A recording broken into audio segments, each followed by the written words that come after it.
আসসালামু আলাইকুম বন্ধুরা, আমি মোহাম্মদ সাব্বির রহমান। ভাই বোন পাখি ও কবুতর খামারে আজকে নতুন নতুন কিছু মুরগির কালেকশন আছে বন্ধুরা।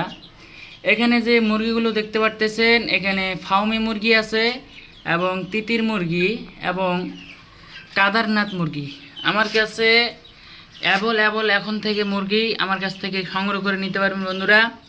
যাদের যাদের মুরগি ভালো ভালো মুরগি আছে আমার কাছে, যারা মুরগি পালতে ইচ্ছুক তারা আমার কাছে যোগাযোগ করে এই মুরগিগুলো কালেকশন করে নিয়ে নেবেন। আমার ঠিকানা বাসুলডাঙ্গা কাতেপুর সাপাহার। যারা নেবেন আমার সঙ্গে যোগাযোগ করে এই মুরগিগুলো কালেকশন করে নিয়ে নেবেন। এখানে অ্যাভেলেবল তিতির মুরগি আমার কাছ থেকে সংগ্রহ করে নিয়ে নেবেন। আমার কাছে মোট 32 পিস তিতির মুরগির বাচ্চা আছে এবং 10 পিস ফাউমি মুরগির বাচ্চা আছে এবং ওই 2 পিস কালো কাদারনাথ মুরগি আমার কাছ থেকে সংগ্রহ করে নিয়ে নেবেন। যাদেরকে ভালো লাগবে তারাই শুধু কল দিবেন। খুব সুন্দর চঞ্চল ভালো মুরগিগুলো আমার কাছ থেকে সংগ্রহ করে নিয়ে নেবেন।